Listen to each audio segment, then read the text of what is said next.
자, 우리가 계약법 체계를 봤고 이제 물권법 체계를 봅니다.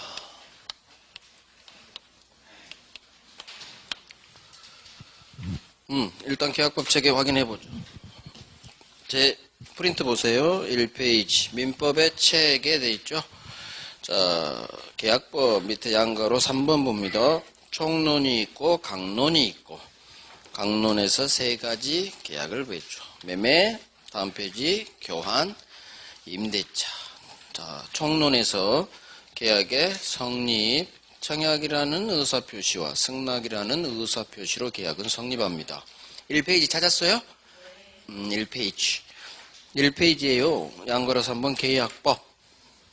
자, 쌍무계약의 효력. 쌍무계약의 효력이죠. 세 가지를 배웁니다. 동시이행의 항변권. 말 그대로 우리 동시에 이행합시다 라고 항변할 수 있는 권리. 위험부담. 어떤 위험이 발생했어요. 그걸 갑하고 을 중 누가 부담하느냐의 문제. 위험부담. 3번 계약을 했는데 계약 당사자가 아닌 누군가 제3자를 위한 계약을 했네요. 제3자를 위한 계약이라고 해요. 자, 마지막으로 상대방이 잔금을 안 줍니다. 상대방이 등기 서류를 안 줍니다. 채무 불이행이라고 하고요. 이럴 때 계약을 쪽내버릴 수 있는 권리, 이걸 계약을 해제한다 그래요. 제거해버립니다. 계약을 해소해서 제거한다 해서 해제예요. 이렇게 해서 계약법이 구성되고요. 이제 물권법 봅니다. 물권법도 마찬가지 총론이 있고 강론이 있어요. 총론, 강론, 총칙, 각칙, 얘들이 각칙이에요. 이 시스템은 독일법 체계가 이렇게 구성돼요. 독일 애들은 굉장히 철학이 발달된 나라예요. 거기서 칸트가 나오고 헤겔이 나오고 어마무시하게 머리가 좋은 애들이 독일 애들이에요. 생긴 것은 게르만 민족이라 되게 못생겼어요. 골격이 아주 커요. 게르만 민족이 힘이 굉장히 세요. 그래서 걔들은 항상 전쟁을 일으켜요. 히틀러. 대신 아주 상반된 면을 가지고 있어요. 머리가 굉장히 철학적이에요. 그래서 철학이 다 독일에서 철학자가 나와요. 칸트, 헤겔, 총론, 강론이 독일 놈들이 만든 법이에요. 아주 힘들어요. 강론을 배우기 전에 항상 총론부터 나와요. 강론을 보기 전에 총론을 읽으면 뭔 소린지 몰라요. 물권, 채권, 친족, 상속을 보기도 전에 민법 총칙이 나와요. 여기에 있는 내가 알지도 못하는 법률 용어가 총칙에서는 안다는 전제로 막 써놔버려요. 이게 독일 애들의 사고방식이요. 걔들은 일단 이론 정리를 하고 그 다음 각칙으로 가자는 주예요. 이 체계는 머리 좋은 사람한테 맞는 체계예요. 우리같이 머리가 부족한 사람, 미국 사람들, 아메리칸 안 맞아요. 독일 애들같이 머리가 철학이 발달한 나라에서만 맞는 방식인데 우리나라가 이 독일법을 승계했어요. 그래서 우리도 어쩔 수 없이 머리 좋은 독일 애들이 하는 방법대로 공부를 할 수밖에 없어요. 그래서 법이 어려운 거예요. 영미법계는 독일법하고 완전히 체계가 달라요. 그쪽은 판례 중심이에요. 법전이 없어요. 그래서 미국에 있는 로스쿨 있잖아요. 걔들은 판례만 공부해요. 케이스 공부라고 해요.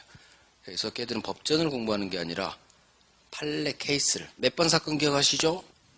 그 판례를 공부하는 거예요. 판례가 거기는 법이에요.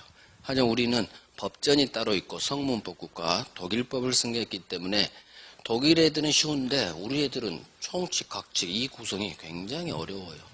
자, 어쩔 수 없이 합니다. 총론, 강론. 물권이란 게 뭐냐? 채권은 아까 특정인,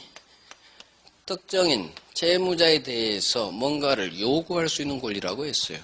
사람이 사람에 대해서 뭔가 주세요라고 할 수 있는 권리, 이게 채권이에요. 말 그대로 빚, 채자예요. 빚이란 것은 뭔가를 요구하는 거예요. 사람 대 사람 사이 관계, 이게 채권인데, 자, 물권은 뭐냐? 항상 단어 자체에서 법률 용어는 이해하면 돼요.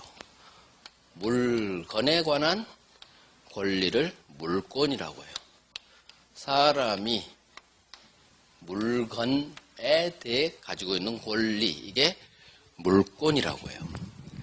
물건이 나오네요. 저기는 사람 대 사람 사이. 소유권 주세요. 내가 빌려준 돈 주세요. 이게 채권인데 물권은 사람이 아닌 물건에 대한 권리예요. 갑이 이 집 소유자입니다. 이걸 소유권이라고 하죠. 집은 부동산이라고 합니다. 이게 물건이에요. 물건에는 부동산이 있고 동산이 있는데 동산은 우리 중개 대상이 아니기 때문에 시험범위 제외, 부동산만 합니다. 부동산은 대표적인 게 토지하고 건물이에요. 토지, 건물. 토지, 건물이에요.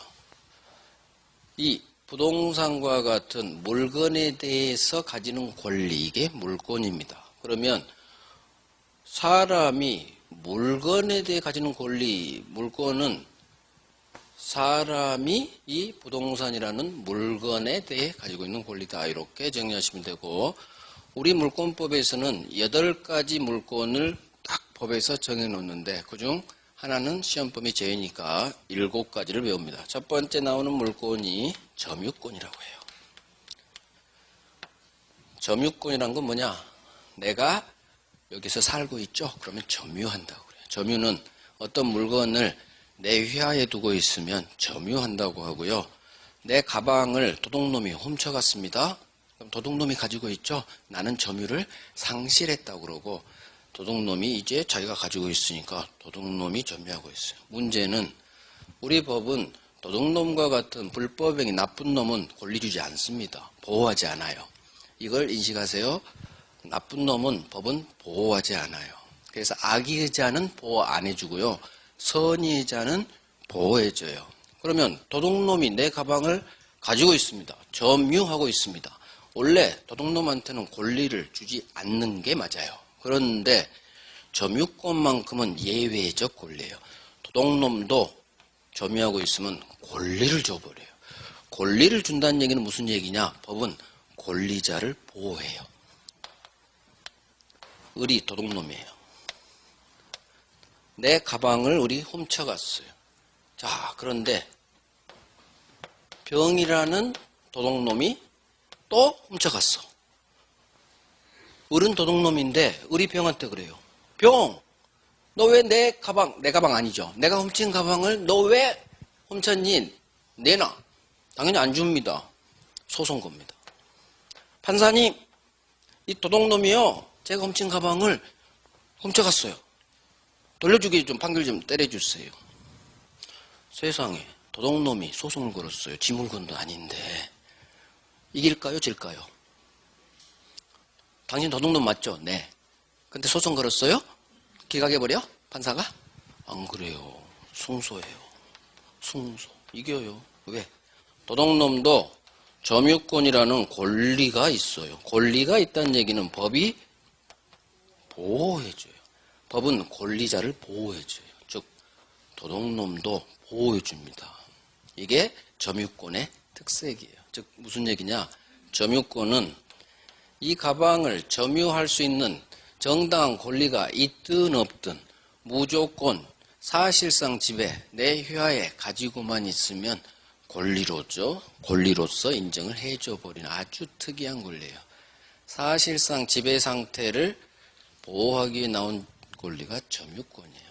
그래서 점유하고 있기만 하면 도둑놈도 즉 정당한 이 가방을 점유할 수 있는 권리가 있든 없든 점유권이라는 권리가 태어납니다. 이게 점유권. 그러면 항상 민법은 이분법이에요.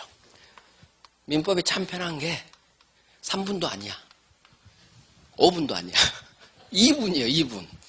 둘로만 나네요. 대부분. 3분은 거의 드물어요. 대부분 2분으로 나눠서 반대말이 굉장히 많아요. 이 반대말을 많이 파악할수록 민법이 빨리 익숙해져요. 점유권의 반대말, 본권이라고 해요. 본권은 뭐냐? 이 가방을 점유하고 있는 것을 정당화해주는 권리를 말해요. 그러면 도둑놈은 본권이 있어요? 없어요? 본권이 없어요. 도둑놈이기 때문에. 이 가방을 점유할 수 있는 권리는 없어요. 그냥 점유하고 있는 점유권만 있을 뿐이지 도둑놈은 이 가방을 내가 점유할 수 있는 법적 권리는 없는 거예요. 이 점유를 할 수 있는 권리를 근본 본자 써서 본권이라고 해요. 그래서 점유권하고 본권은 점유하는 상태 자체냐, 점유를 할 수 있는 정당한 권리가 있느냐 그 차이예요. 자, 본권이 중요하죠. 본권은 대표적인 게 소유권이 있어요. 소유권은 조금 전에 봤죠? 내 아파트를 내가 삽니다.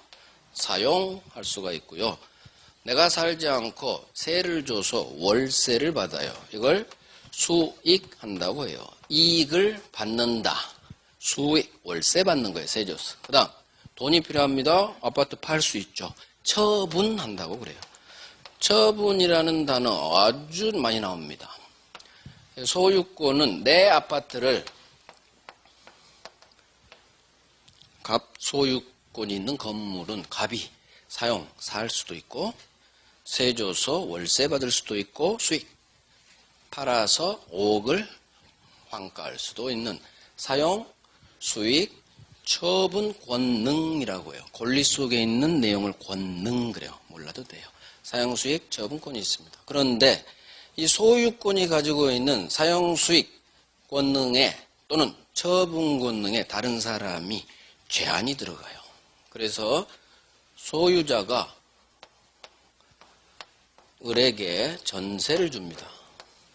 그러면 을은 전세권 설정 등기를 치면 설정이란 말은 소유권 위에 추가된다. 추가의 플러스 개념이 설정이에요. 소유권, 소유권에 전세권이 새로 추가됩니다. 이걸 설정이라는 용어를 써요. 등기 치면 물권은 등기해야 돼. 전세권 설정, 계약을 했으니까. 전세 설정, 계약을 하고 플러스 등기를 치면 을은 전세권이라는 물권을 취득하는데 전세를 줬으면 갑은 더 이상 사용 못해요. 넘겨줘야 됩니다. 소유자 대신 전세권자가 이 건물을 독점적으로 사용, 수익할 수 있어요. 소유권이 가지고 있는 사용, 수익 측면에 제한이 들어갑니다. 이걸 소유권을 제한한다 해서 제한 물권이라고 하고 소유권의 사용, 수익, 처분 권능 중 사용, 수익을 못하게 해요. 여기에 제한 들어갑니다. 그래서 소유자 대신 을이 살죠. 사용, 수익.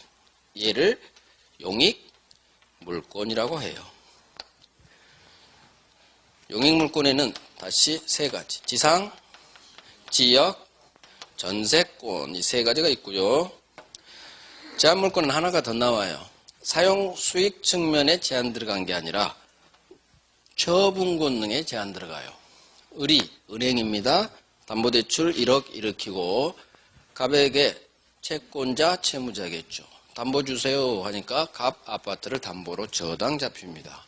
그러면 얘가 1억을 갚지 않으면 저당권자는 얘 아파트를 경매로 날려버립니다. 처분. 그래서 두 번째 제한물권이 얘가 잘 글씨가 안 써지는구나. 제가 이 학원이 처음이니까 이제 저도 적응해야 돼. 앞으로 글씨 쓸 때는 여기까지 써야겠다. 그런 생각을 안 써지죠. 안 써져. 자, 담보물권은 반드시 채권이 필요해요. 그래야겠네.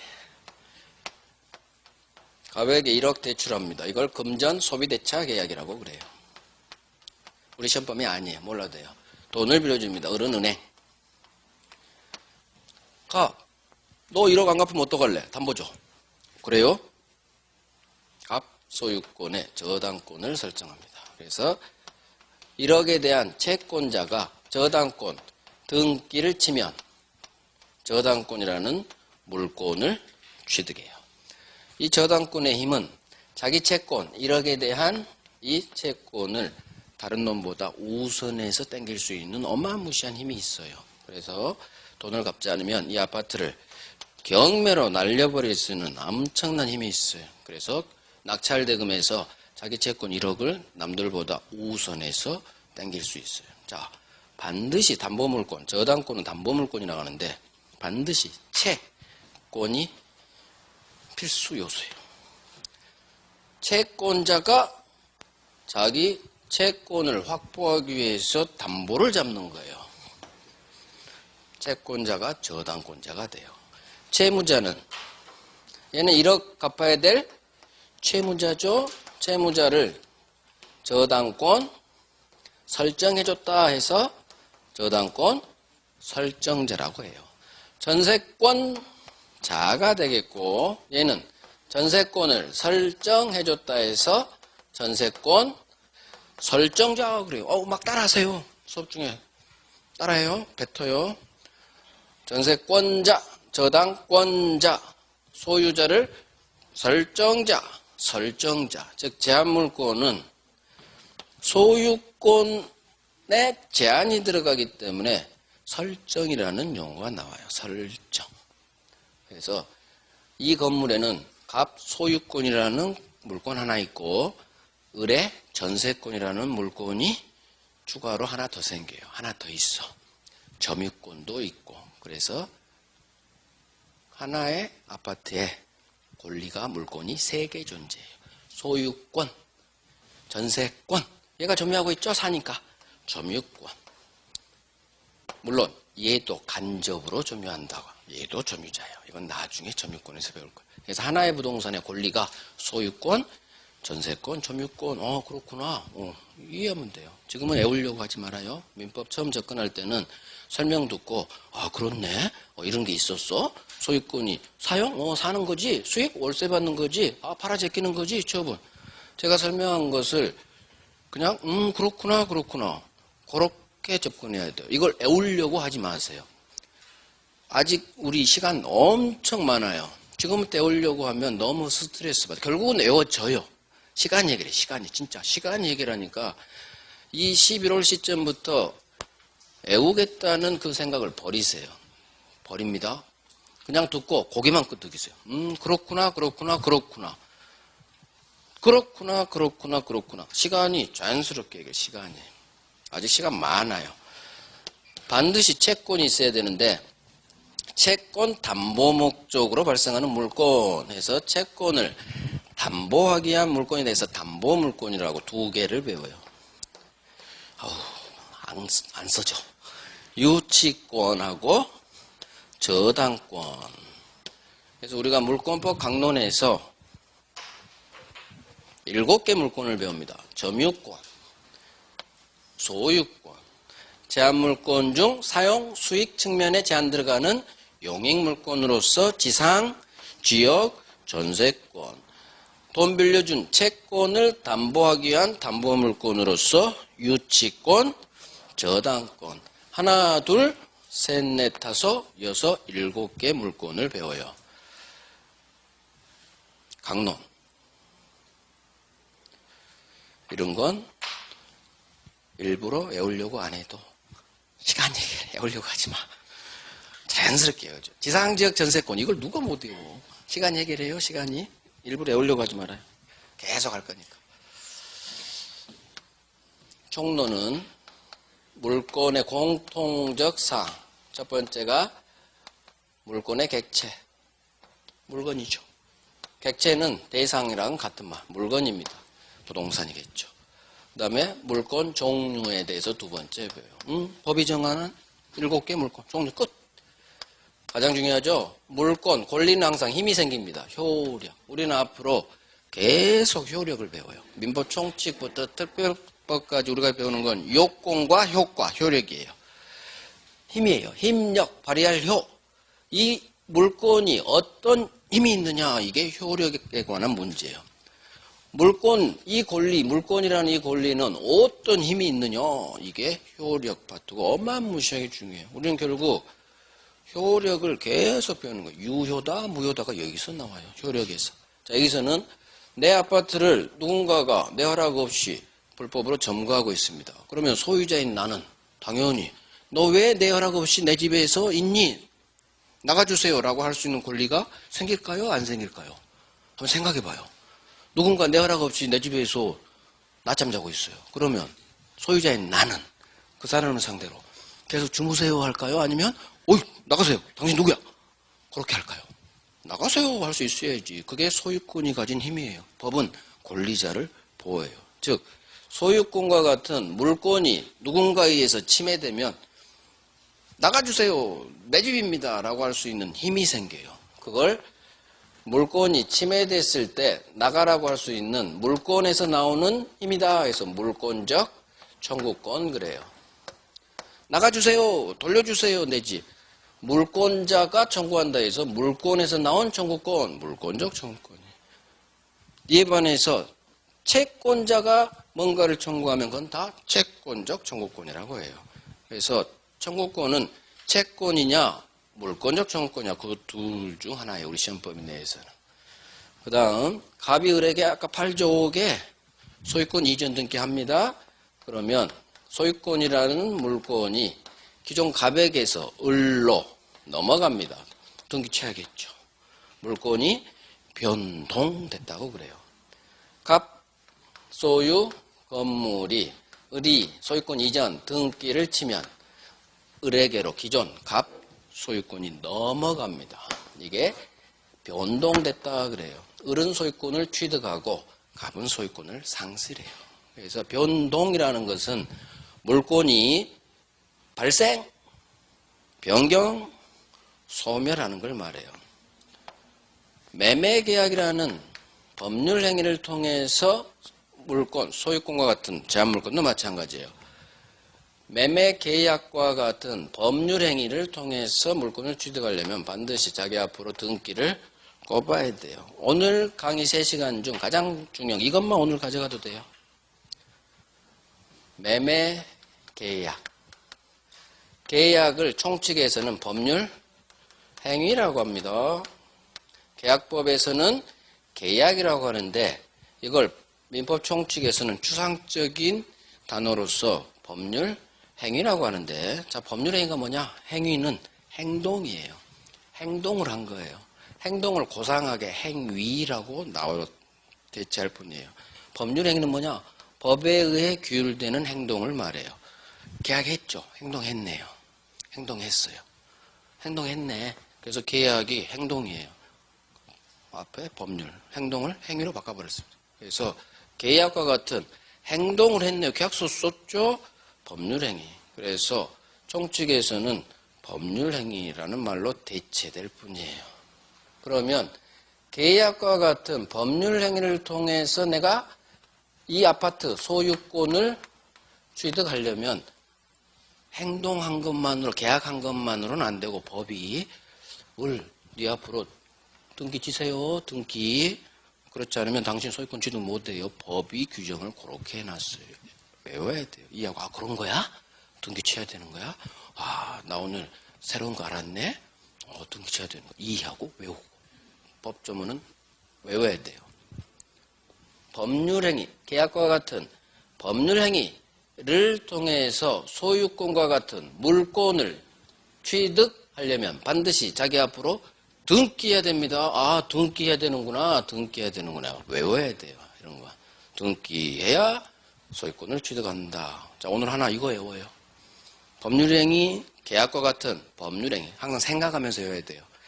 계약과 같은 법률행위를 통해서 소유권과 같은 물권을 취득하려면 계약하고 돈 준 것만으로는 안 됩니다. 반드시 당신 앞으로 소유권이 넘어왔다는 소유권 이전 등기를 꿔주세요. 그래야 당신은 소유권을 취득합니다. 민법 186조 법조문 외웁니다. 제가 외우세요 하면 외워두는 게 좋아요. 이거 하나 오늘 외우는 거. 등기해야 소유권 취득. 나중에 어차피 별 3개 할 거예요. 하루에 하나씩 외울 거예요. 자, 그래서 물권 변동과 등기 제도에 대해서 배울 거예요. 이 부동산에 대해서 등기를 하는데 이게 우리 2차 과목에서 공시법에서 별도의 한 과목으로 배워요. 부동산 등기법 굉장히 어렵습니다. 민법하고 연결되는 2차 과목 중 등기법이 있고 민법을 잘하면 등기법도 잘하고요. 민법을 못하면 등기법도 못해요. 점수 안 나와요. 둘은 이해 과목이에요. 등기법을 덮어놓고 외우려고 하지 마세요. 못 외워. 1년 내내 와야 돼. 점수도 안 나와. 절대 외워서는 점수 안 나오는 과목이 민법하고 등기법, 이해 과목이에요. 학계론도 이해 바탕에서 외워줘야죠. 그래서 덮어놓고 외우면 점수가 안 나와요. 50점까지밖에 안 나온다니까. 절대 7점 이상 고득점 못해요. 덮어놓고 외우면. 우리 시험 문제가 그렇게 녹록하지가 않아요. 살짝씩 막 틀어요. 그걸 대체하려면 평소에 생각해보고 이해하려고 노력하고 그럴 때 캐치가 되지. 덮어놓고 있다 없다 죽어라고 외우면 살짝 틀어버리면 뭔 소리인지 하나도 몰라요. 그래서 민법하고 등기법이 많이 서로 연결되어 있다. 그러면 이 물권법 강론에서 빨간 글씨가 없으니까 또 빨간 글씨 못 쓰잖아. 11문제 나와요. 진하게 써야지. 강론에서 11문제 많이 나오죠? 14문제 중 무려 강론에서 11문제. 점유권, 소유권에서 4문제. 지상지역 전세권에서 각 한 문제씩 3문제. 유치권, 저당권이 합쳐서 4문제. 흑판이 나를 안 도와주네. 유치권, 저당권이 4문제. 4문제, 4문제, 3문제, 11문제 구성해요. 그래서 물권법 강론이 어마무시하게 중요해요. 특히 점유권. 여기서 2문제 나오면 소유권이 2, 점유권이 하나 나오면 소유권이 3, 이런 식으로 4문제 구성. 점유권 굉장히 중요해요. 이 점유권은 소유권에서도 나오고요, 지상권에서도 나오고요, 전세권에서도 나오고요, 유치권에서는 엄청 중요해요. 결국 물권법 강론 11문제에서 우리가 점수를 따려면 점유권이 가장 중요해요. 이 점유권은 다 걸쳐요. 다. 모든 다른 권리에도. 그래서 점유권 기초를 잘 잡고 소유권, 지상권, 전세권, 유치권 이렇게 서로 점유가 연결돼요. 나중에 할 거예요. 총론에서 3문제 나오겠죠. 물권 청구권 반드시 한 문제 나옵니다. 물권 변동과 등기 2문제 나와요. 그래서 총론이 3문제, 강론이 11문제. 그러면 어디를 열심히 해야 될까요? 강론을 열심히 해야 돼요. 물권법은. 그 다음 총론은 물권적 청구권하고 이쪽만 보면 돼. 객체, 종류 그런 건 안 봐도 돼요. 안 봐도 돼요. 처음에 입문 때만 하고 나중에는 안 할 거예요. 안 나와요. 10년에 한 번씩 나와. 10년에 한 번씩 나오는 걸 왜 해요? 나올 것 반에 그 몇 개만 살짝 정리해버립니다. 평소에는 물권법 책을 폈어요. 객체, 종류, 막 물권 법정주의 나고 그래. 보지 마. 보지 마세요. 바로 물권적 청구권 바로 들이대버려요. 시험에 나오는 걸 죽으라고 해야지. 왜 이런 걸 보냐고. 볼 필요 없어요. 나중에 제가 이것만 하세요. 그거 몇 개 있어요. 그것만 하면 돼요. 나중에. 물권적 청구권 해마다 나와요. 27회, 28회, 29회, 30회, 올해 31회까지. 해마다 나와, 해마다. 얘들도 해마다 2문제, 3문제. 해마다 나오는 걸 열심히 해야 돼요, 지금부터. 안 나오는 거, 10년에 한 번 나오는 거, 이런 건 안 해도 돼요. 나와? 틀려버리면 돼. 진짜예요. 안 했어. 나와요? 틀려도 돼. 6점 넘는데 아무 지장 없어요. 그런 대범함이 필요해. 공부는 대범하게 해야 돼요. 소심하면 힘들어, 본인이. 나오지 않을까? 해야 되지 않을까? 그러면 다 해, 그런 사람들이. 정작 물권청구권을 내 걸로 못 만들어. 이거 하느라고. 제가 하라는 대로만 따라왔어요. 강사도 대범함이 필요해요. 소심한 강사는 다 해요. 소심한 선생은 혹시 나오지 않을까? 내가 안 나온다고 해서 나오면 어떡하지? 저는 얘기해요. 하지 마세요. 나오면 틀리세요. 왜? 나머지 중요한 건 내 걸로 만들면 거기서 다 맞춰주면 돼요. 그래서 저도 대범함이 필요하고 여러분들도 대범함이 필요해요. 제가 하지 말라고 한 데는 하지 마세요. 이거 열심히 해요. 여기서 맞추면 되지. 여기서 맞추면 되지. 여기서 맞추면 되지. 설사 여기서 나왔어. 틀리면 돼요. 여기서 맞춰주면 돼. 우리 시험은 100점, 40개가 100점이 아니에요. 8개는 틀려도 되잖아요. 거기에 들어가는 거요. 오랜만에 나오면. 근데 안 틀려요. 왜? 아예 안 하는 게 아니라 여기서 나올 거 5개만 딱 할 거니까 나중에. 일단 기초는 하겠죠. 기초니까. 물건, 부동산 끝. 토지 건물, 농작물, 수목. 그건 잠깐 5분이면 돼요. 5분에 딱 정리하면 돼요. 나중에. 물권법. 양이 굉장히 많습니다. 자, 이제 마지막으로 민법 총칙. 5분이면 끝나요, 이제. 민법 총칙. 민법 총칙은 계약과 같은 법률 행위를 배우는 파트예요. 법률 행위. 법률 행위 하면 계약이라고 생각하세요. 법률 행위, 계약입니다. 행동했죠? 법에 의해 규율되는 행동, 이걸 법률 행위라고 그러고, 계약이죠. 갑 소유 아파트를 팔죠. 매매계약. 대금 5억에 팝니다. 매도인, 매수인. 이 계약이 법률 행위라고 해요. 그러면 이 계약과 같은 법률 행위는 어떻게 성립하느냐? 청약이라는 의사 표시하고 상대방 을에 승낙한다는 의사 표시가 서로 합치됐을 때 계약이라는 법률 행위가 성립해요. 무슨 얘기냐? 법률 행위는 을이 원해서 산 거예요. 행동을 왜 할까요? 왜 행동을 할까요? 사람이 왜 행동을 하느냐? 뭔가 의도가 있으니까 행동이 들어가는 거예요. 생각 없이 행동하는 사람은 잠꼬대예요. 뭔가 행동을 했다는 얘기는 사람은 생각하는 동물이기 때문에 뭔가 의도가 있어요. 뭔가 의도가 있으니까 생각만 가지고는 아무것도 결과는 발생하지 않아요. 내가 감나무에 감을 먹고 싶어.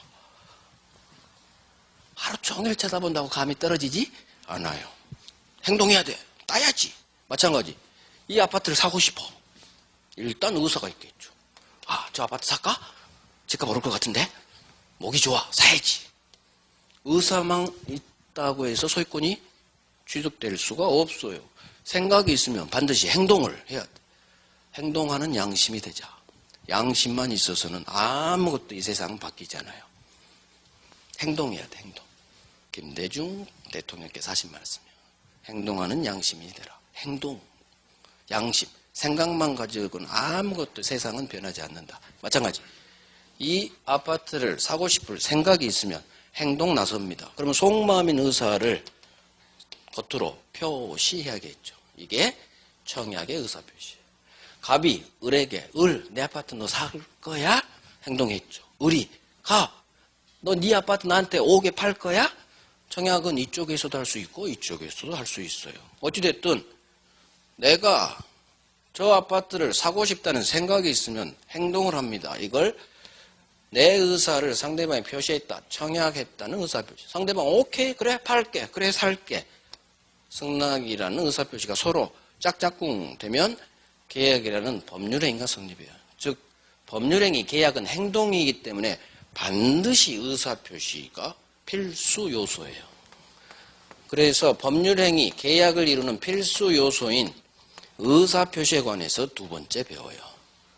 그 다음 내 아파트가 나는 서울에 사는데 부산에 있어요.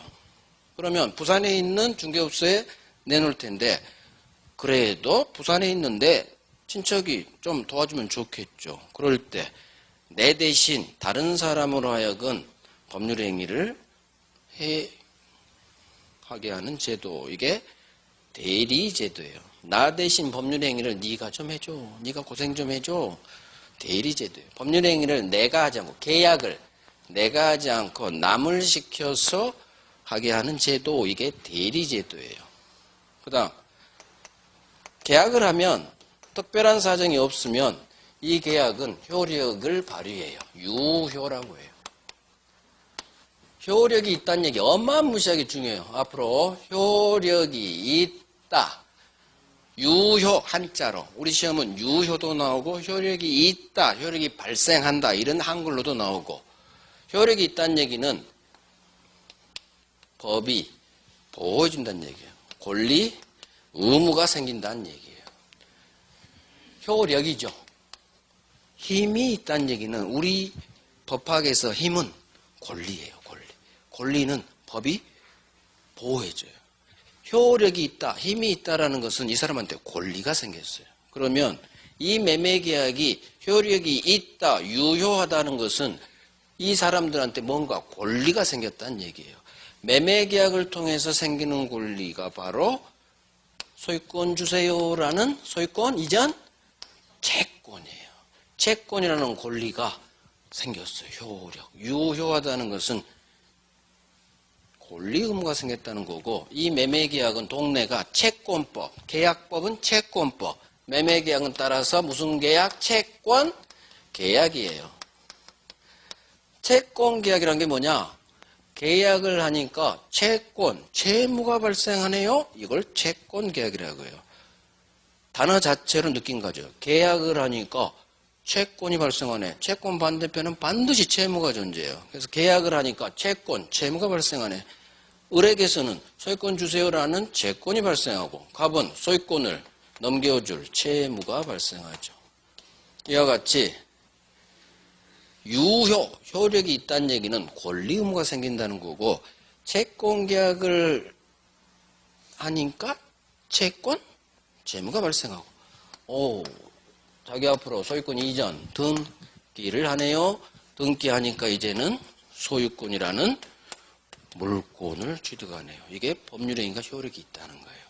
먼저 채권이 발생하고 상대방이 등기 넘겨줘서 등기를 치면 이제 물권이 발생해요. 그래서 채권 행위, 채권 계약, 이걸 원인 행위라고 그러고, 등기 꽂아줬죠? 넘겨줬죠? 결과라고. 소유권은 물권이죠. 이 등기를 물권 행위라고 하고, 이걸 채권 행위라고 해요.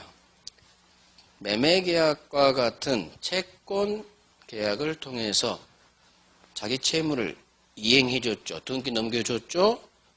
소유권 이전 등기 치니까 소유권과 같은 물권을 취득했죠. 등기를 물권행위. 소유권이 물권이니까. 매매계약을 채권행위. 계약하니까 나중에 등기 치면 소유권 취득했죠. 원인데 결과예요. 그래서 동네 계약법은 채권법. 저 그림이 있죠? 따라서 매매계약은 채권계약. 소유권은 물권. 따라서 소유권 등기 친 거야? 소유권이 물권. 따라서 얘는 물권행위. 그런데 무효하려다가 이렇게 장황하게 됐네. 자, 이게 유효의 효과예요. 효력이 있다는 얘기는 힘이 생긴다는 거고, 힘이 생긴다는 것은 권리 의무가 생기고, 해당 계약이 채권행위냐 물권행위냐에 따라서 채권이 생기고 물권이 생긴다. 이게 유효해요. 그런데 어떤 경우에는 이 계약의 효력이 없을 수가 있어요. 이걸 무효라고 해요. 아무런 효력이 없어요. 아무런 효력이 없다는 얘기는 채권도 없고 채무도 없고 물권 변동도 일어나지가 않아요. 즉 무효란 것은 당사자가 의도한 힘을 주지 않아요. 아무런 효력이 없다는 얘기는 하나마나 했다, 뻘짓했다 그거예요. 당사자가 의도한 먼저 채권을 통해서 등기치면 소유권을 취득하고자 하는 당사자의 의도 필요 없다, 너 뻘짓했다, 아무런 효력을 주지 않아요. 이게 무효예요. 애워요. 무효란 것은 이거 어마어마하게 중요해요. 무효라는 것은 아무런 효력이 없다라는 게 뭐냐? 권리 의무가 없다는 얘기예요. 채권도 없고 채무도 없고 물권 변동도 일어나지 않는데 외워버려요. 이걸 해야 토지거래허가 대법원 판례가 샥 해결이 돼요. 자연스럽게 다 해결돼요. 이걸 외우고 그쪽은 흘리는 거예요. 판례는. 그래서 무효, 아무런 효력, 민법을 잘 하려면 논리대로 가르쳐야겠죠? 그러니까 제 얘기를 계속 들어야 돼. 무효라는 것은 효력이 없다. 효력이 없다는 얘기는 아무런 힘이 없다. 법에서 힘은 권리다. 따라서 아무런 권리 의무가 없는데 우리가 배우는 것은 물권하고 채권이니까 당연히 매매계약을 해도 소유권 주세요 라는 채권도 없고 소유권을 넘겨줄 채무도 없고 설사 을에게 등기가 넘어가 있다 하더라도 소유권 넘어간 이런 효력도 없다. 이게 무효의 정의예요. 아무런 효력이 없어. 채권도 없고 채무도 없고 소유권도 넘어가지 않아요. 뻘짓했다 그거예요. 이게 무효. 그럼 취소가 뭐냐? 취소는 얘가 17살이에요. 자기 명의로 아파트가 있어요. 고등학생이죠. 미성년자라고 해요. 미성년자는 아직 어리기 때문에 부모, 법정 대리인이라고 합니다. 부모 동의하에 법률행위를 해야 돼요. 그런데 17살인 갑이 부모 허락 없이 을에게 팔았습니다. 자, 그러면 이 아파트가 5억짜리인데 15억에 팔았어요. 한 달 후에 부모님이 이 사실을 알았어요. 얘, 너 왜 우리 허락 없이 마음대로 네 명의 아파트 팔았니? 응? 혼을 내려고 했어요. 그러니까 아들이, 아빠, 저요 15억에 팔았어요. 15억에. 그래? 5억짜리를 어떻게 10억에 팔았어? 제가 부동산에 소질이 있나 봐요. 자, 그러면 일단 미성년자가 매매계약 효력이 있어요. 유효예요. 미성년자, 제한능력자, 법률 행위 능력이 제한되는 사람을 말하는데 제한능력자인 미성년자가 계약했다고 해도 일단은 있습니다. 효력이. 유효예요. 따라서 유효란 얘기는 서로서로 소유권 넘겨주세요 할 권리도 있고 소유권 넘겨줄 채무도 있고요. 그런데 10억, 즉 잘 팔았으면 그냥 얘 입장에서는 끌고 갈 거예요. 그런데 문제는 5억짜리를 1억에 팔았다고 해봐요. 부모님이 5억짜리를 1억에 팔았으면 가만히 있을까요? 가만히 있으면 그건 우리 정상적 사고범위에서 벗어나는 거예요. 당연히 뭔가 조치를 취해야죠. 이런 경우 미성년자가 부모 동의 없이 계약했을 때, 법률행위 했을 때 이쪽 미성년자 쪽에서 잘 팔았으면 상관없어요. 근데 뭔가 불리한 계약을 했다 느끼고 싶으면 이 계약을 없애버릴 수가 있어요. 유효한데 취소해버릴 수가 있어요. 이 매매 계약을 취소해버릴 수 있는 취소권을 줍니다. 이게 제한능력자 보호예요. 그래서 이쪽에서 취소해버리면 이 매매 계약은 무효로 돌아가요. 무효 효과랑 똑같아져. 이게 취소예요. 그래서 법률행위 무효 취소인데 민법총 측에서 가장 중요한 게 예예요. 무효 취소는 목차상은 네 번째 동네지만 첫 번째 동네부터 끝까지 나와요. 무효 취소는. 그래서 결국 민법총 측은 뭘 배우는 거냐? 법률행위 무효 취소에서 배워요. 여기서도 무효 취소, 무효 취소, 무효 취소, 무효 취소, 유동적 무효. 민법총 측은 무효 취소를 배우는 거예요. 반사회 무효, 강행법 위반 무효, 불공정 무효, 통정의 표시 무효, 무권대리 무효, 착오 취소, 사기강박 취소, 제한능력 취소. 민법총 측은 무효 취소를 배우는 거예요. 마지막으로 내가 5억 줄게. 바로 주지 않고 조건을 답니다. 날짜를 붙입니다. 너 올 말에 있을 시험에 합격하면 5억짜리 오피스텔 줄게. 지금 주겠다는 게 아니라 증여. 지금 주겠다는 게 아니라 조건을 달죠. 시험에 합격하면 줄게. 시험에 합격해야 주세요 할 수 있는 권리가 생겨요. 효력이 나중에 조건 성취. 시험 합격을 전제로 채권이 발생해요. 기한. 초등학생 아들이 스마트폰 사달래요. 부모님이 예, 안 돼. 너 임마 중학교 들어가면 사줄게. 날짜 붙인 거야. 1년만 기다려. 중학생 되면 사줄게. 이게 기한이에요. 자, 민법총 측은 법률행위 배웁니다. 법률행위 속 의사표시 필수 요소. 법률행위를 내가 하지 않고 남을 시킵니다. 대리. 법률행위가 유효가 아닌 무효 또는 일단은 유효지만 취소해버릴 수 있는 취소. 법률행위에 조건을 답니다. 날짜를 붙입니다. 조건기한. 이렇게 해서 민법 정책을 배워요. 자, 의사표시까지가 절반인데 여기까지가 4문제. 대리부터 조건기한까지가 6문제. 대리 3문제. 무효 취소 각 1문제씩 2문제. 조건기한 1문제. 법률행위 2문제. 의사표시 2문제. 이렇게 해서 10문제가 나와요. 절대 찍어서는 답 사이로 막 가는 동네가 이 동네예요. 법률행위 동네하고 의사표시 동네는 아까 우리 국어로 찍고 상식으로 찍으면 다 틀려요. 그래서 여기가 중심을 꽉 잡을 동네. 여기 동네가. 이 동네는 아까 같은 찍는 방법에 따라 찍으면 다 틀려요. 다 틀려. 선의는 보완되고 악의는 소유권 취득하고 모든 결론이 90%가 반대예요, 반대. 그래서 이 동네는 중심을 꽉 잡아야 돼요. 중심을 잡고 함정에 빠지면 절대 안 돼. 그러니까 여기 동네는 확실히 알아야 돼요, 확실히. 중심 잡고 생각하고 이해하고 외워버려야 돼요. 키워드로. 절대 현혹되면 안 돼요. 이 동네가 찍어서 100% 틀리는 동네가 이 동네.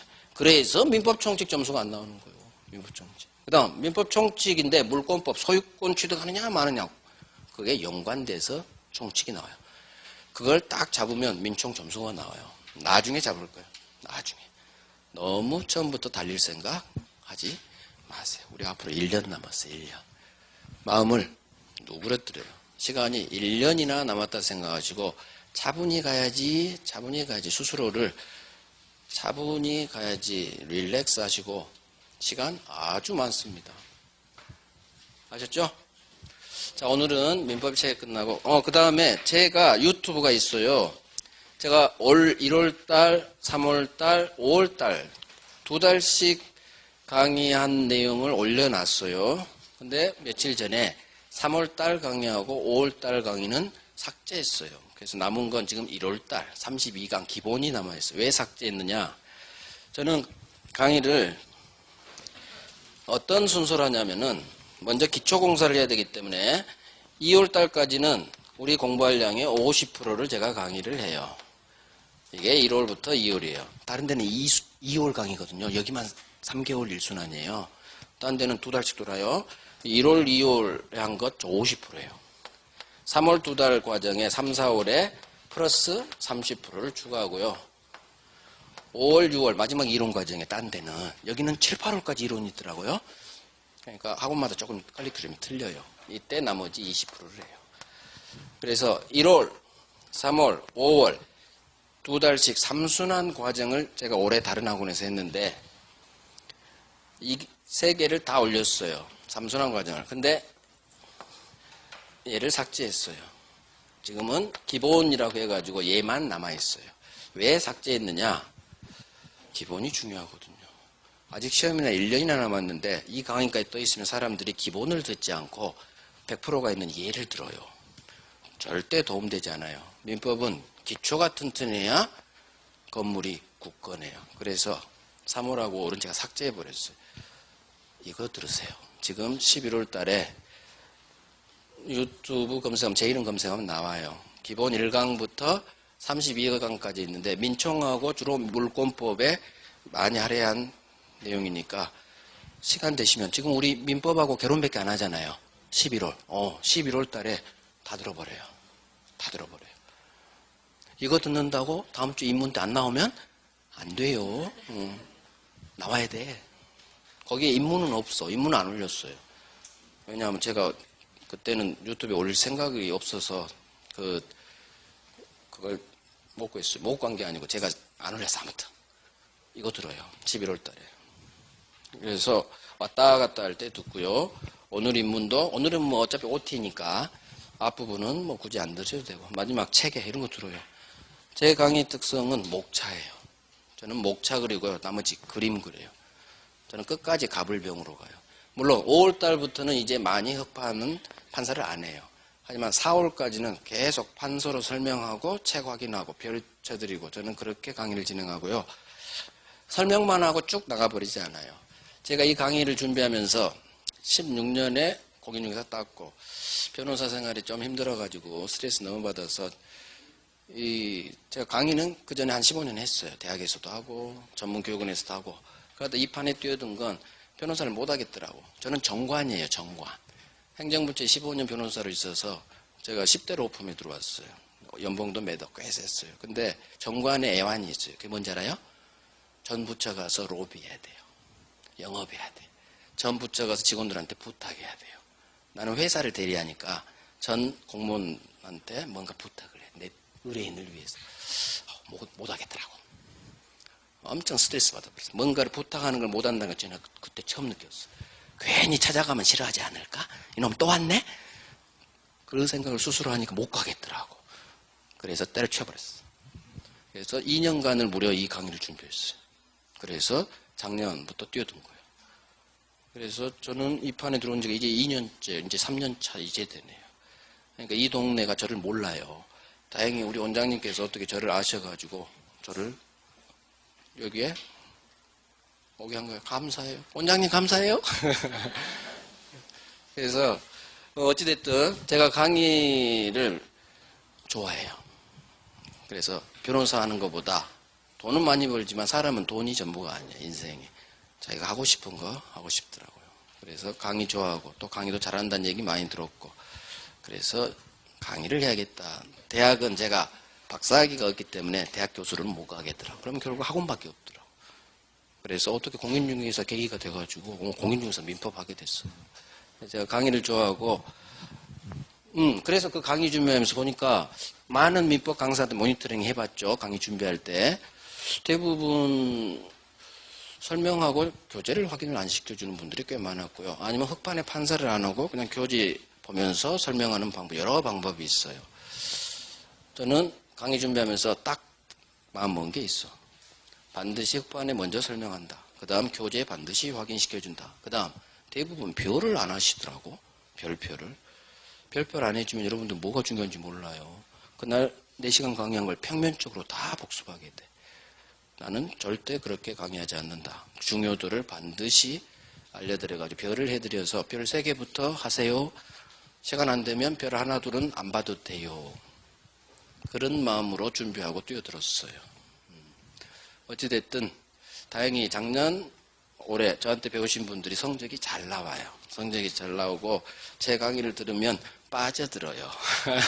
들을만해요. 그러니까 왔다 갔다 하고 하실 때 자꾸 들어요. 그게 민법 점수가 잘 나오는 비결이고 처음에는 생각하고 외우고 하는 게 생각하는 게 귀찮을 수 있어요. 왜 평소에 공부한 지도 오래됐고 생각한다는 게 좀 쉽지 않은 거예요. 하지만 민법 점수를 정말 마의 60점, 7점 벽을 넘어버리려면 제가 하라는 대로 하면 나중에 넘어요. 처음에는 힘들지만 결국은 이게 제껴요. 처음부터 암기하면 처음에는 먹혀요.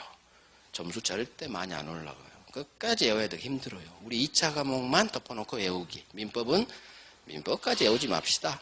이해하고 자꾸 반복하고 하면 저절로 외워지고요. 그게 절대 실수하지 않아요. 기억도 오래가고. 그래서 점수가 오히려 잘 나와요. 나중에는 이렇게 공부해야 민법 점수가 잘 나와요. 그래서 장난쳐도 다 커버할 수가 있어요. 찍어도 잘 찍어요. 타율이 아주 좋아요. 그래서 저만 믿고 앞으로 1년 따라와요. 여러분들 무조건 민법 점수 잘 나와요. 학교론에서 살짝 점수가 안 나와도 민법에서 보충 들어갈 거예요. 진짜예요. 2년 동안 그러시더라고. 다 민법으로 보충 들어가. 저한테 배우신 분들은 민법 점수가 더 잘 나와요. 학교론보다. 대부분 그러시더라고요. 그러니까 앞으로 1년 동안 저랑 여러분들 친해져야 되고요. 여러분들 서로도 친해져야 돼요. 학원 분위기가 좋아야지 저도 강의가 더 살아요. 강의하는데 가만히 있고 이러고 있고 그러면 제가 힘이 안 나. 막 답도 해주고 웃어주고 이렇게.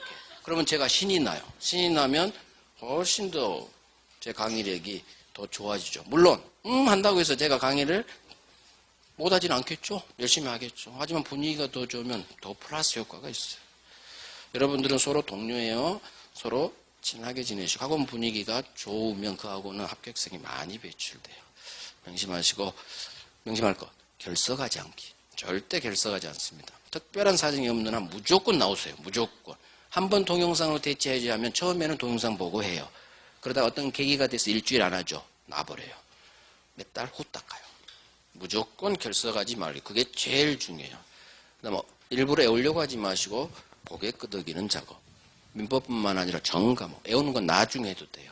일단 익숙해져요. 2차 과목도 처음부터 애우려고 하지 마시고요. 고개 끄덕이세요. 그렇구나. 그러는 거야? 처음 알았네? 이렇게 넘어가고 고개 끄덕이면 돼. 뭔 말이야? 이런 건 2차는 없어요. 양이 많을 뿐이지. 그걸 애워야 될 뿐이지. 애우는 순서는 처음부터 덮어놓고 애우는 게 아니에요. 일단 이해하고 이걸 반복해서 애우려고 노력하고 점차 하면 외워지는 거예요.